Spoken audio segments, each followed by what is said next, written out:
লক্ষ লক্ষ জনতাকে সাথে নিয়ে তারেক রহমানের স্লোগান, দিল্লি নয়, পিন্ডি নয়, নয় অন্য কোনো দেশ, সবার আগে বাংলাদেশ। জানাবো আওয়ামী লীগ নেতাদের সত্যিই কি তাড়িয়ে দিচ্ছে ভারত? এদিকে নয়াপল্টনে বিএনপি শাহবাগে জামাত, রাজনৈতিক উত্তেজনায় অচল রাজধানী। এবং সর্বশেষে জানাবো লালমনিরহাটে বিমান ঘাঁটি নিয়ে ভারতের হুমকি, পাত্তা দিচ্ছে না বাংলাদেশ। এতক্ষণ শুনলেন সংবাদ শিরোনাম, এবারে বিস্তারিত। লক্ষ লক্ষ জনতাকে সাথে নিয়ে তারেক রহমানের স্লোগান, দিল্লি নয়, পিন্ডি নয়, নয় অন্য কোনো দেশ, সবার আগে বাংলাদেশ। দিল্লি নয়, পিন্ডি নয়, নয় অন্য কোনো দেশ, সবার আগে বাংলাদেশ। বিএনপির ভারপ্রাপ্ত চেয়ারম্যান তারেক রহমানের এই স্লোগান লক্ষ লক্ষ আমজনতার মুখে প্রকম্পিত হতে থাকে পুরো পল্টন এলাকা। রাজধানীর নয়াপল্টনে বিএনপির ৩ সংগঠনের তারুণ্যের সমাবেশে যোগ দিয়ে আমজনতাকে সাথে নিয়ে আজ এই স্লোগান দিয়েছেন তারেক রহমান। যে স্লোগানের জন্য উপস্থিত আমজনতা থেকে শুরু করে নেটিজেনদেরও প্রশংসার জোয়ারে ভাসছেন তিনি। আজ রাজধানীর পল্টনে বিএনপির ৩ অঙ্গ সংগঠনের আয়োজনে তারুণ্যের সমাবেশে ভার্চুয়ালি যুক্ত হন তারেক রহমান। এদিকে সকাল থেকে সমাবেশ স্থলে ভিড় করেন লক্ষ লক্ষ নেতাকর্মী। লাখো নেতাকর্মী ও সমর্থকদের পদচারণায় ও স্লোগানে নয়াপল্টন এবং এর আশপাশের এলাকার রীতিমতো জনসমুদ্রে পরিণত হয়। বেলা ৩টা ৩৫ পবিত্র কোরআন তেলাওয়াতের মধ্য দিয়ে জাতীয়তাবাদী যুব দল, স্বেচ্ছাসেবক দল ও ছাত্র দলের যৌথ উদ্যোগে এই সমাবেশ শুরু হয়। সমাবেশে লন্ডন থেকে ভার্চুয়ালি যুক্ত হয়ে প্রধান অতিথি হিসেবে বক্তব্য রাখেন বিএনপির ভারপ্রাপ্ত চেয়ারম্যান তারেক রহমান। আর তার বক্তব্যের শেষ দিকে তিনি দেন শিশু থেকে বৃদ্ধ সকলের মন কেড়ে নেওয়া এই স্লোগান। তিনি স্লোগান দিতে থাকেন, দিল্লি নয়, পিন্ডি নয়, নয় অন্য কোনো দেশ, সবার আগে বাংলাদেশ। আর তার সাথে সাথে লাখো নেতাকর্মী এই স্লোগানে প্রকম্পিত করে পুরো পল্টন এলাকা। অন্যদিকে তারেক রহমানের এই স্লোগান যেন আবারও নব উদ্যম ফিরে পেয়েছে বিএনপির নেতাকর্মীরা। উপস্থিত আমজনতা থেকে শুরু করে নেটিজেনরাও তারেক রহমানের এই স্লোগানে মেতেছেন ইতিমধ্যে। আওয়ামী লীগ নেতাদের সত্যিই কি তাড়িয়ে দিচ্ছে ভারত? মরার উপর খাড়ার গা দশা যেন এখন ভারতে পলাতক আওয়ামী লীগ নেতাদের। ২৪-এর গণঅভ্যুত্থানে ফ্যাসিস্ট হাসিনা চোরের মতো লেজ গুটিয়ে পালিয়ে গেলে তার পিছু পিছু অনাথ ছানার মতোই ভারতে পালিয়ে যায় আওয়ামী লীগ সরকারের সাবেক এমপি মন্ত্রী থেকে শুরু করে নেতাকর্মীরাও। দীর্ঘ ৯ মাস পরিবার সহ ভারতের শান্তির নীড় গড়ে তোলা এইসব আওয়ামী লীগ নেতাদের এখন লেগেছে শরীর দশা। ভারত সরকারের নতুন অনুপ্রবেশ বিরোধী নীতির কারণে ভারত ছাড়তে নির্দেশ দেওয়া হচ্ছে আওয়ামী লীগের পলাতক এসব নেতাকর্মীদের। এমনটি বলেছে নির্ভরযোগ্য একটি সূত্র। সম্প্রতি ভারতের সংসদে অনুপ্রবেশ আইন সংশোধনের পর থেকেই ভারতের অভ্যন্তরে অবৈধভাবে অবস্থান নেওয়া বাংলাদেশি বা আওয়ামী লীগের প্রায় ১.৫ লাখ নেতাকর্মীর সেখানে অবস্থান করা বিপজ্জনক হয়ে উঠেছে। ইতিমধ্যে ভারতের বিভিন্ন রাজ্যে কমপক্ষে ৫ জন আওয়ামী লীগ নেতা গ্রেফতারের খবর পাওয়া যায়। মূলত ভারতের অবস্থান নেওয়া আওয়ামী লীগ নেতারা খুঁটি গেড়েছে বাংলাদেশের পার্শ্ববর্তী রাজ্য পশ্চিমবঙ্গ, আসাম ও ত্রিপুরায়। যদিও অনেকে বলেছেন এটি ভারত সরকারের সাজানো নাটক। যদি ভারতের মোদী সরকার আওয়ামী লীগের এসব নেতাদের জামাই আদরে নাই রাখতেন তাহলে কি আর দিনের পর দিন তারা সেখানে থাকতে পারত? এদিকে অনুপ্রবেশ আইন সংশোধনের পরেই সম্প্রতি বাংলাদেশের নাগরিক দাবি করে ভারত সরকার শতাধিকেরও বেশি মানুষকে বিভিন্ন সীমান্ত দিয়ে পুশ ব্যাক করছে বাংলাদেশে। ভারতে পলাতক আওয়ামী লীগ নেতাদের তাই এখন রাতের ঘুম হারাম হবার দশা। বাংলাদেশে বিগত ১৬ বছর ফ্যাসিস্ট হাসিনা আর তার দলীয় নেতাকর্মীরা যা করেছে তাতে করে বাংলাদেশে ফেরার রাস্তাটা বন্ধ ওদের।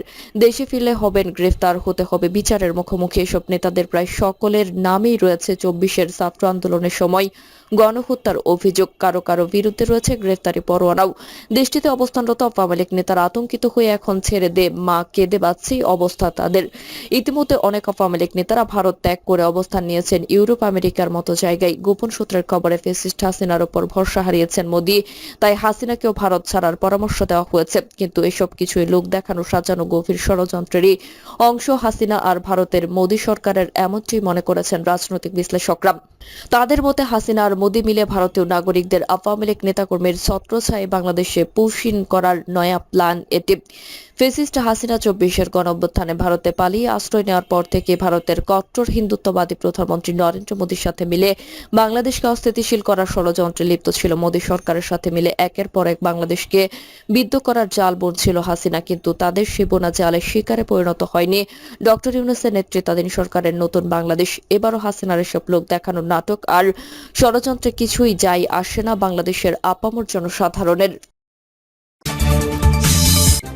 নয়াপল্টনে বিএনপি, শাহবাগে জামাত, রাজনৈতিক উত্তেজনায় অচল রাজধানী ঢাকার দুটি কেন্দ্রীয় গুরুত্বপূর্ণ এলাকা নয়াপল্টন ও শাহবাগ আজ বুধবার দুপুর থেকে রাজনৈতিক উত্তেজনায় কার্যত অচল হয়ে পড়ে। পৃথক দুটি রাজনৈতিক দলের সমাবেশ ঘিরে এসব এলাকায় যান চলাচল বন্ধ হয়ে যায়, ফলে আশপাশের সড়কে সৃষ্টি হয় তীব্র যানজট। ভোগান্তিতে পড়েন সাধারণ পথচারী, অফিসগামী মানুষ ও শিক্ষার্থীরা। দুপুর থেকে দুটি সমাবেশের কারণে কার্যত অচল হয়ে পড়ে ঢাকা। এদিকে নয়াপল্টনে বিএনপির 3 সহযোগী সংগঠন যুবদল, স্বেচ্ছাসেবক দল ও ছাত্রদল একত্রে একটি রাজনৈতিক সমাবেশ আয়োজন করেছে।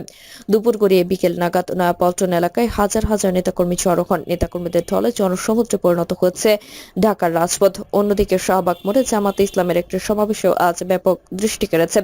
যুদ্ধ অপরাধ মামলায় মৃত্যুদণ্ড থেকে খালাস পাওয়ার পর সকালে কারামুক্ত হন দলটির শীর্ষ নেতা এটিএম আজহারুল ইসলাম। এরপর দলটি শাহবাগ মোড়ের রাস্তার পাশে মঞ্চ বানিয়ে তাকে সংবর্ধনা দেয়। এই আয়োজনে বিপুল সংখ্যক দলীয় নেতাকর্মীর উপস্থিতি দেখা যায়। সমাবেশ চলাকালীন শাহবাগ এলাকার সব দিকের যান চলাচল বন্ধ রাখা হয়। যদিও জামাতের সমাবেশ শেষ হওয়ার পর শাহবাগের রাস্তা আবার খুলে দেওয়া হয়, তবে ততক্ষণে নয়াপল্টনে বিএনপির সমাবেশ জোরেশোরে শুরু হয়ে গেছে। ফলে রাজধানী কেন্দ্রস্থলের একাংশে দীর্ঘ সময় ধরে যান চলাচল স্থবিরতা দেখা দেয়। এই দুই সমাবেশকে কেন্দ্র করে আইন শৃঙ্খলা রক্ষাকারী বাহিনীও ছিল সরব। পুলিশ নয়াপল্টন ও শাহবাগ উভয় এলাকায় নিরাপত্তা নিশ্চিত করতে অতিরিক্ত ফোর্স মোতায়েন করে, তবে এখন পর্যন্ত কোনো অপ্রীতিকর ঘটনার খবর পাওয়া যায়নি। একজন পথচারী জানান, এই ধরনের সমাবেশগুলোর ফলে ঢাকা শহরের গুরুত্বপূর্ণ সড়কগুলোতে সাধারণ মানুষের চলাচলে বিঘ্ন ঘটে, যার নাগরিকদের মধ্যে ব্যাপক অসন্তোষের জন্ম দেয়। পরিস্থিতি স্বাভাবিক হতে বিকেল গড়িয়ে সন্ধ্যা পর্যন্ত অপেক্ষা করতে হয়। লালমনিরহাটে বিমান ঘাঁটি নিয়ে ভারতের হুমকি, পাত্তা দিচ্ছে না বাংলাদেশ। বাংলাদেশের এক বিমান ঘাঁটি নিয়ে ঘুম হারাম নরেন্দ্র মোদীর। একদিকে পাকিস্তান, অন্যদিকে নেপাল, সাথে ভুটান, শ্রীলঙ্কা তো আছেই। এবার বাংলাদেশ থেকে চেপে ধরার আশঙ্কায় দিশেহারা দিল্লির সেবাদাসী হাসিনার পতনের পর ভারতের চোখে চোখ রেখে একের পর এক পদক্ষেপ নেয় অন্তর্বর্তী সরকার। এতে মোদী এখন পাগল প্রায়। ভারত অন্তর্বর্তী সরকারের প্রধান উপদেষ্টা ডক্টর মোহাম্মদ ইউনূসকে জমের মতো যে ভয় পায়, ভারতীয় মিডিয়ার অতিরঞ্জিত খবর ও রাজনীতিবিদদের হুঙ্কার শুনলেই তা বোঝা যায়।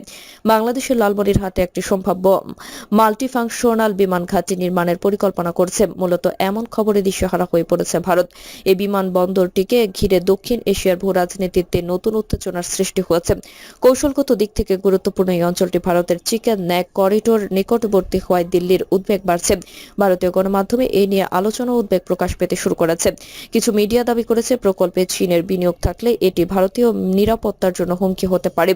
অন্যদিকে ভারতের এই উদ্বেগ ও হুমকিকে পাত্তাই দিচ্ছে না বাংলাদেশ। গতকাল মঙ্গলবার ভারতীয় গণমাধ্যম অনলাইন এনডিটিভির বিশেষ এক প্রতিবেদনে বলা হয়, বাংলাদেশ লালমনিরহাটে বিমানবন্দর চালু করলে পাল্টা ব্যবস্থা নেবে ভারত। লালমনিরহাটে বিমানবন্দর চালু করার ঘোষণার পর ত্রিপুরা রাজ্যের কৈলাস শহরের পুরনো একটি বিমানবন্দর সংস্কারের কাজ শুরু করেছে দেশটি।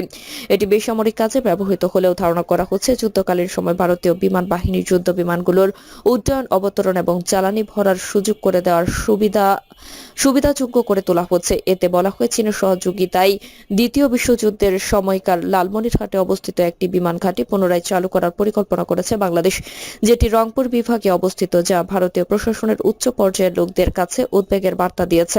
তারা মনে করেছে, লালমনিরহাটের বিমান ঘাঁটিটি পুনরায় সক্রিয় করার ফলে আক্ষরিক অর্থে দিল্লির দোরগোড়ায় পৌঁছে যাবে বেইজিং, কেননা ভারত বাংলাদেশ সীমান্ত থেকে ওই বিমান ঘাঁটির দূরত্ব মাত্র 20 কিলোমিটার। এছাড়া শিলিগুড়ি করিডোর থেকেও লালমনিরহাটের দূরত্ব মাত্র 20 কিলোমিটার, যেটি মাত্র 22 কিলোমিটার প্রশস্ত ভূমি নিয়ে উত্তর পূর্বাঞ্চলের 7টি রাজ্যকে ভারতের বাকি অংশের সঙ্গে যুক্ত করেছে। এই করিডোরটি চিকেন নেক নামেও পরিচিত, যার পশ্চিম নেপাল এবং উত্তরে ভুটানের সীমান্ত রয়েছে। এই দুদেশের সঙ্গে ভারতের সম্পর্ক স্থিতিশীল। এছাড়া 2018 সালে বিলুপ্ত 240 বছরের পুরনো হিন্দু রাজতন্ত্রে ফিরে যাওয়ার চেষ্টা করছে নেপালের জনগণ। চীনের সহযোগিতায় বাংলাদেশ বিমান ঘাঁটিটি পুনরায় সচল করে তাহলে সেখানে চীন তাদের সামরিক সরঞ্জাম, যুদ্ধ বিমান, রাডার ও নজরদারির সরঞ্জাম সহ বিভিন্ন কিছু রাখতে পারে বলে ভারতের শঙ্কা। এই উদ্বেগের কারণে ভারত উত্তর ত্রিপুরায় কৈলাস শহরে 3 দশকের পুরনো একটি বেসামরিক বিমানবন্দরের সংস্কার কাজ শুরু করেছে। ভারতের উত্তর পূর্বাঞ্চলে চীনের উপস্থিতির ক্ষেত্রে বাধা হয়েছিলেন হাসিনা, কিন্তু ছাত্র আন্দোলনে তার পতনের পর ডক্টর মোহাম্মদ ইউনূসের নেতৃত্বে যে অন্তর্বর্তী সরকার গঠিত হয়েছে সেটি ভারতের প্রতি কম গুরুত্বপূর্ণ বা বন্ধুত্বপূর্ণ। এইসব বিষয় মাথায় রেখে লালমনিরহাটে পুনরায় বিমানবন্দর চালু করার বিষয়টি উদ্বেগের সঙ্গে নিয়েছে দিল্লি। ভারতীয় সেনাবাহিনীর সাবেক লেফটেন্যান্ট জেনারেল সুব্রত সাহা দাবি করেছেন, চীনের প্রত্যক্ষ সহায়তায় বাংলাদেশ লালমনিরহাট লালমনিরহাটের পুরনো বিমান ঘাঁটি পুনরায় সচল করতে যাচ্ছে এ নিয়ে ভারত এখন পুরোপুরি নিশ্চিত। তার ভাষায় এটি ভারতের কৌশলগত ভারসাম্যের জন্য একটি বড় হুমকি, বিশেষ করে শিলিগুড়ি করিডোরের মতো সংবেদনশীল অঞ্চলের খুব কাছে হওয়ার। প্রিয় দর্শক, এই ছিল এখনকার সর্বশেষ সংবাদ। আপনি সব সংবাদ পেতে চ্যানেলটি সাবস্ক্রাইব করে বেল আইকনটি ক্লিক করে রাখুন।